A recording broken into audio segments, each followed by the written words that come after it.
안녕하십니까. 지난 시간에 6편 20장의 이제 앞부분까지 했는데요. 그래서 오늘은 그 20장 뒷부분부터 하도록 하겠습니다. 20장이 이 번지가 지에 대해서 묻고 또 어질매에 대해서 묻는 두 가지가 있는데요. 그 중에 지난 시간에 이제 그 지에 대한 물음까지 했었죠. 그래서 오늘은 어질매에 대한 물음에서부터 시작을 하겠습니다. 먼저 제가 읽어보도록 하겠습니다. 문인, 왈, 인자, 설란, 이후획, 가위, 인의. 자, 번지가 이 공자에게 어질미란 무엇이냐라고 물은 거죠. 그러니까 공자가 대답을 했습니다. 인자, 어질미라고 하는 것은 설란, 먼저 어려운 것을 먼저 한다. 이후획, 그런 다음에 얻는 것을 생각한다 또는 얻는다. 자, 그러면 가위 인의, 어질다라고 할 수 있을 것이다. 이게 이제 이 공자의 어질매에 대한 이 생각이었습니다. 그래서 어질미라고 하는 것은 이 어려운 것들을 먼저 감수하는, 거기에 이 어질미 있다라고 하는 이 말씀을 드린 거죠. 자, 그래서 이 다음번에 이 21장에서는 역시 지와 인에 대해서 이렇게 말씀을 하시는데 조금 다른 방식으로 이렇게 말씀을 하십니다. 자, 그걸 이렇게 제가 먼저 또 21장을 읽어보도록 하겠습니다. 자왈, 지자 요수, 인자 요산, 지자 동, 인자 정, 지자락, 인자 수. 해석을 해보도록 하겠습니다. 공자가 말했다. 지자 요수. 지자는, 그러니까 이 아는 사람은 요수, 물을 즐기고, 인자 요산, 어진 사람은 산을 즐긴다. 지자 동, 인자 정. 아는 사람은 동적이고, 어진 사람은 정적이다. 지자락, 인자수. 지자는 즐기고, 인자는 오래 산다. 이 숫자를 이렇게 말씀을 이렇게 드리면은요, 수라고 하는 게 물론 이제 물리적인 의미에서 오래 산다, 뭐 그런 것도 있겠습니다만은 꼭 그거를 가리키는 건 아니고요. 이 다산 선생이 노자 도덕경 33장에 있는 이 구절을 이렇게 인용을 해가지고 이 부분을 설명한 게 있는데요. 도덕경에 보면 이런 말이 있습니다. 사이 불망자 수. 그러니까 죽어도 사라지지 않는 것, 그것을 가리켜서 수라고 한다. 그러니까 수라고 하는 것은 물리적인 의미에서 오래 산다, 그런 것들이 아니라 설사 죽었다 하더라도 그 사람의 이름이라든가 그 사람의 인품이 후대까지 계속해서 전해지는 이런 것들을 말하고 있는 거죠. 자, 그래서 이 어진 사람에 대한 어떤 이 표상을 우리 이 선조들이 해놓은 게 있는데요. 이 인수봉을 이렇게 보시면 그 인수봉이 어질 인자와 목숨 숫자입니다. 그래서 지금 이 논의 이 구절을 가지고서 이 인수봉이라는 이름을 지었다라는 것을 아실 수 있을 겁니다. 자, 그래서 그 큰 바위만큼 우뚝 솟아 있으면서 오랫동안 영원히 남아 있을 수 있는 것이 어질매를 가리킨다 또는 어질매 표상이다라고 하는 것들을 알려주고 싶어서 거기에다가 인수봉이라는 이름을 붙인 것 같습니다. 그래서 이 인수봉과 관련해서 약간 다른 맥락이긴 하지만 김종길 시인이 쓴 이 시가 있는데 그거를 제가 읊어보도록 하겠습니다. 이 제목은 고고인데요. 그 앞 고자는 외로울 고자고 뒷 고자는 높을 고자입니다. 그러니까 외롭고 높다 뭐 이런 뜻이겠죠. 그래서 그 시를 먼저 읊어보도록 하겠습니다. 북한산이 다시 그 높이를 회복하려면 다음 겨울까지는 기다려야만 한다. 밤사이 눈이 내린 그것도 백운대나 인수봉 같은 높은 봉우리만이 옅은 화장을 하듯 가볍게 눈을 쓰고 왼 산은 차가운 수묵으로 젖어 있는 어느 겨울날 이른 아침까지는 기다려야만 한다. 실록이나 단풍, 골짜기를 피어오르는 안개로는 누진에도 왼 산을 뒤덮는 적설로는 드러나지 않는, 심지어는 장밋빛 햇살이와 닿기만 해도 변질하는 그 고고한 높이를 회복하려면 백운대와 인수봉만이 가볍게 눈을 쓰는 어느 겨울날 이른 아침까지는 기다려야만 한다. 자, 그래서 이 인수봉을 보면서 이 김종길 시인이 어떤 그 고고함, 높음, 영혼이 살아있는 어떤 것들을 그러한 느낌을 받으셨는데 그 느낌은 겨울날 인수봉과 백운대만이 이 눈이 와 있고 그래서 거기만이 살짝 살짝 이렇게 하얗게 되어 있고 나머지 산들은 다 그냥 이렇게 이 물기로만 젖어 있는 그런 상태에서 어떤 그 인수봉의 고고함 그리고 어떤 그 어진 모습을 본시지 않나 싶습니다. 그래서 아주 좋은 시여서 제가 가져왔습니다. 예, 그 다음 장을 또 보도록 하겠습니다. 자왈 제1변 지어노 노1변 지어도. 자, 공자가 말합니다. 제 나라가 한번 변하면 지어노 노나라에 이르고 노1변 노나라가 또 한번 변하면 지어도 도에 이른다. 그러니까 도가 실현되는 나라가 된다. 뭐 이런 소리이겠죠. 자, 여기서 지금 제나라와 노나라가 나왔고 그리고 도가 실현되는 나라가 나왔습니다. 물론 도가 실현되는 나라가 어떤 나라인가에 대해서는 말이 없는데요. 이 제나라와 노나라의 관계에 대해서 좀 생각해 볼 필요가 있겠죠. 당시에 제나라와 노나라의 어떤 그 경제적인 거라든가 정치적인 힘에 있어서는 제나라가 월등했죠. 노나라는 그의 제나라에 비하면 아주 조그만 나라다라고 할 수가 있을 텐데요. 그런데 공자는 여기서 제나라가 한번 좋게 변했었을 때 그때 노나라가 된다라고 했습니다. 자, 이런 점은 그냥 어떤 정치 경제적인 어떤 파워, 힘 그걸 가지고서 좋은 나라인가 아닌가를 이렇게 생각하는 것이 아니라 또 다른 기준이 있었다고 봐야겠죠. 물론 그 기준은 도일 겁니다. 자, 그래서 지금 제나라보다는 노나라가 도에 더 가까운 나라고, 물론 노나라 역시 아직 부족하기 때문에 한 번 더 바뀌어야 된다라고 생각을 하고 있는 거죠. 자, 그래서 지금 이 공자가 생각했던 좋은 나라라고 하는 것은 도가 실현되는 그런 나라일 텐데요. 우리의 영원한 정치인이다라고 할 수도 있는 김구 선생도 이 비슷한 소리를 했습니다. 그래서 이 김구 선생이 내가 바라는 나라라고 하는 이 글에서 한 이 말이 있는데요. 그거를 제가 읽어드리도록 하겠습니다. 나는 우리나라가 세계에서 가장 아름다운 나라가 되기를 원한다. 가장 부강한 나라가 되기를 원하는 것은 아니다. 내가 남의 침략에 가슴이 아팠으니 내 나라가 남을 침략하는 것을 원치 아니한다. 우리의 부는 우리의 생활을 풍족히 할 만하고 우리의 강력함은 남의 침략을 막을 만하면 족하다. 오직 한없이 가지고 싶은 것은 높은 문화의 힘이다. 문화의 힘은 우리 자신을 행복하게 하고 나아가서 남에게 행복을 주겠기 때문이다. 지금 인류에게 부족한 것은 무력도 아니요 경제력도 아니다. 자연과학의 힘은 아무리 많아도 좋으나 인류 전체로 보면 현재의 자연과학만 가지고도 편안히 살아가기에 넉넉하다. 인류가 현재 불행한 근본 이유는 인의가 부족하고 자비가 부족하고 사랑이 부족한 때문이다. 이 마음만 발달이 되면 현재의 물질력으로도 20억이 다 편안히 살아갈 수 있을 것이다. 인류가 이 정신을 배양하는 것은 오직 문화이다. 나는 우리나라가 남의 것을 모방하는 나라가 되지 않고 이러한 높고 새로운 문화의 근원이 되고 목표가 되고 모범이 되기를 원한다.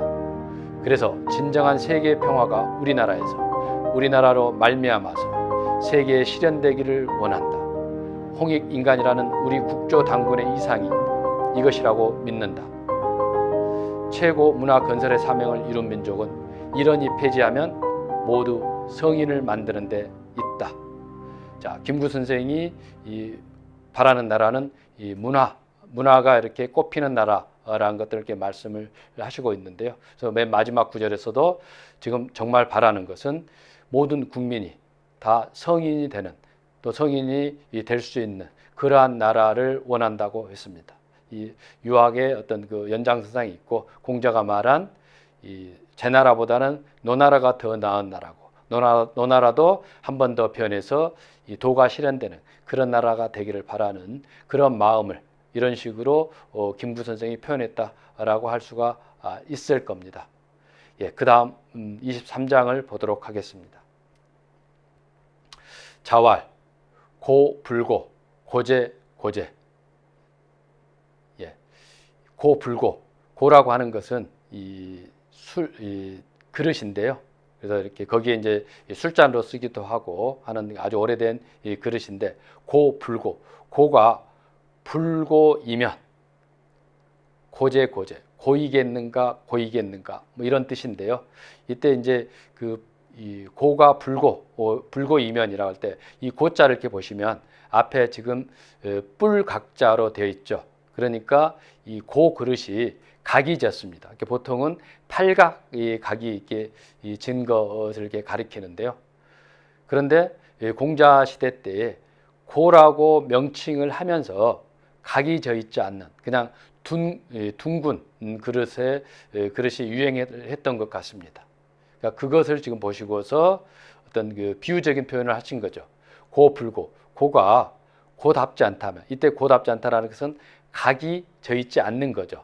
원래 고라는 그 그릇의 명칭은 각이 져 있다라는 것과 관련되어 있는 명칭인데 각이 져 있지 않다라면 그래서 그냥 이렇게 둥글다라면 고제 고라고 할 수 있겠는가? 고라고 할 수 있겠는가? 뭐 이런 게 이걸 지금 이제 공자가 말씀하신 건데요. 그래서 명칭과 어떤 실질이 딱 들어맞는 명실상부하다고 하죠. 그러한 것들을 지금 말씀하신 거죠. 그런데 많은 것들이 명실상부하지 못한 것에 대해서 공자가 비판하고 있다라고 하겠습니다. 그래서 이 이름과 관련해서 공자가 이렇게 말씀하신 것은 아주 유명한 구절이 이 군군 부부 자자 신신이라는 구절이 있죠. 그래서 임금은 임금답고 신하는 신하답고 어버이는 어버이답고 또 자식은 자식다운 것. 그래서 그 자식다움 또 어버이다움들이 있고 거기에 걸맞는 행동들을 할 때에 비로소 뭐 좋은 나라다 또는 문화국가다 또는 도가 실현되는 나라다라고 할 수가 있을 것 같습니다. 그래서 앞장에서 지금 노나라가 한번 변하면 도가 실현되는 도가 밝혀지는 그런 나라일 텐데 그 모습과 이제 관련해서 23장에서 고가 고다와야 되는 그래서 이 도의 나라라면 도가 실현되는 그런 나라여야 됨을 말씀하신 거다라고 할 수가 있을 것 같습니다. 예, 그 다음 24장을 보도록 하겠습니다.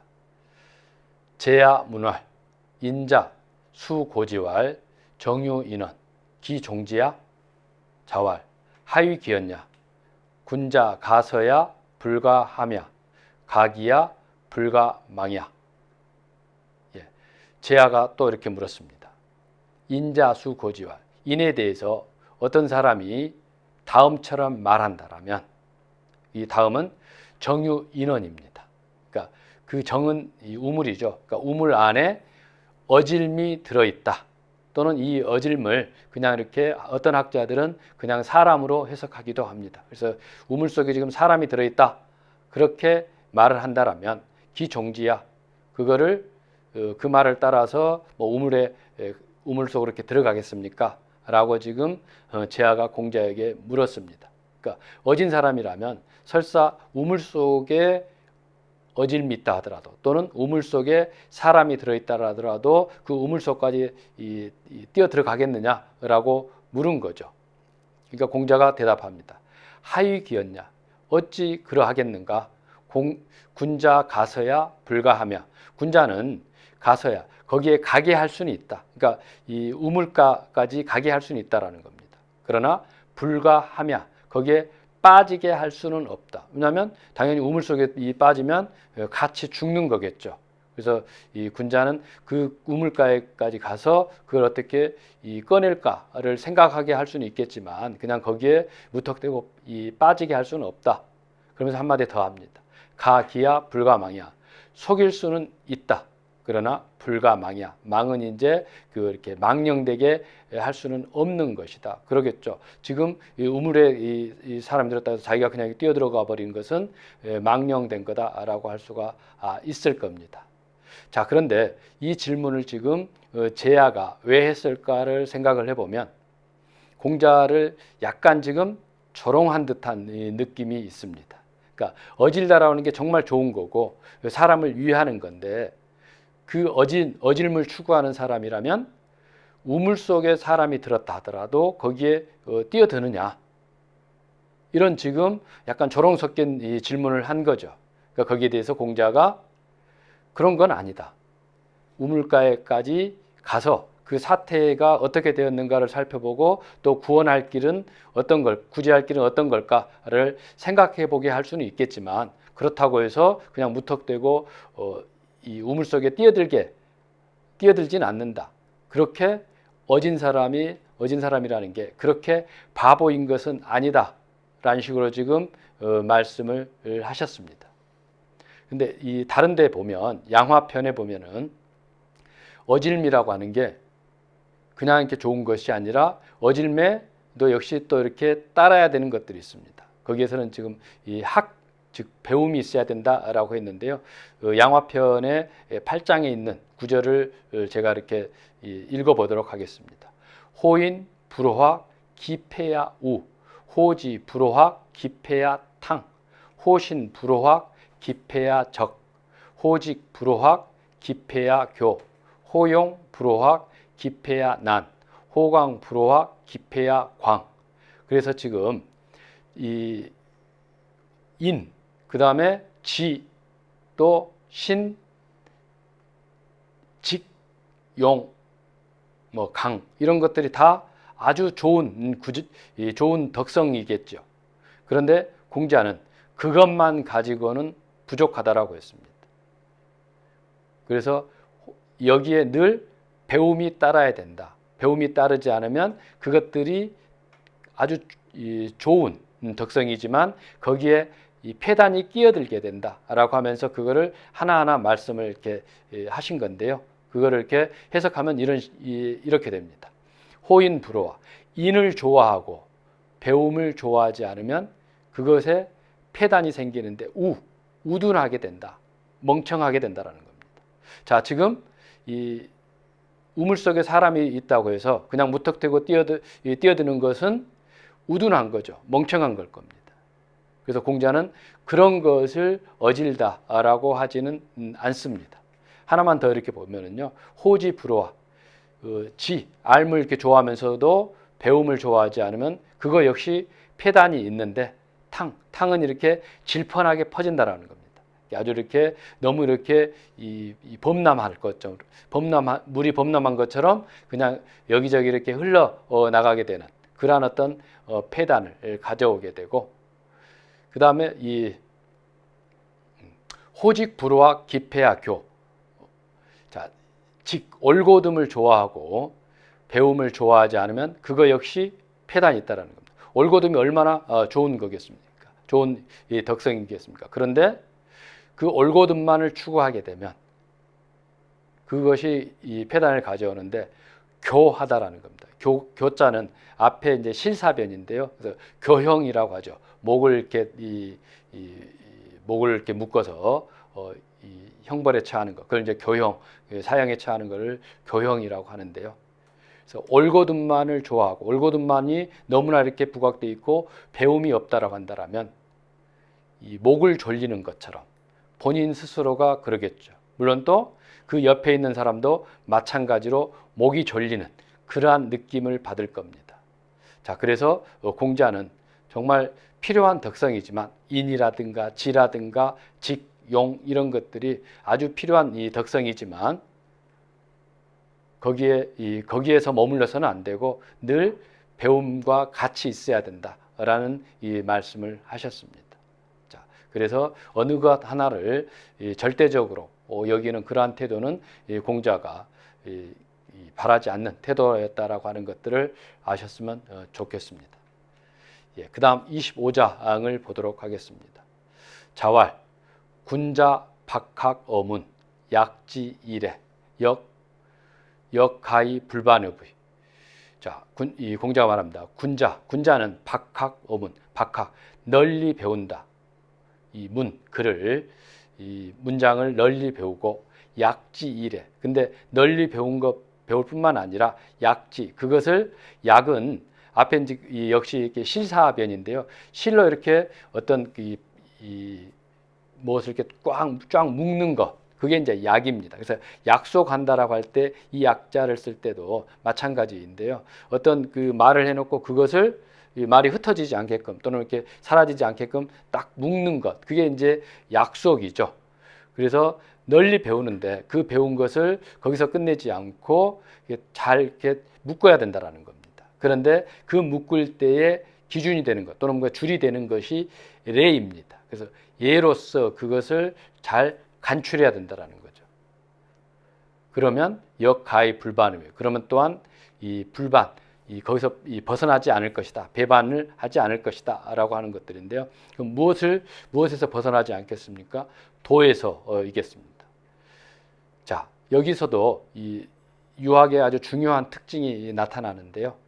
박학과 양내, 보통 이제 여기에서 이 글자를 줄여가지고 방문양내라고 이렇게 보통 얘기를 하는데, 박학을 해야 된다는 겁니다. 이게 1차적으로 아주 중요하다라는 것을 말하고 있습니다. 그러니까 아주 조금 배우고 그거 가지고서 모든 것, 이 세상 이치를 다 알 수 있는 것처럼 말하는 것은 이 공자의 어떤 그 가르침하고는 조금 멀다라고 할 수 있겠습니다.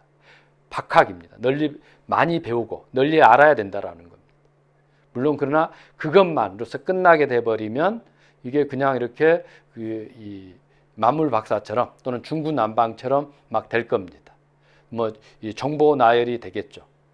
근데 거기서 끝내서는 안 되고 그것을 어떤 기준을 가지고서 딱 잘 간추려야 된다라고 한 거죠. 그래서 많이 배우는 것과 간추리는 것, 그걸 가닥을 잘 잡는 것, 이 두 가지가 동시에 필요하다라고 생각을 했습니다.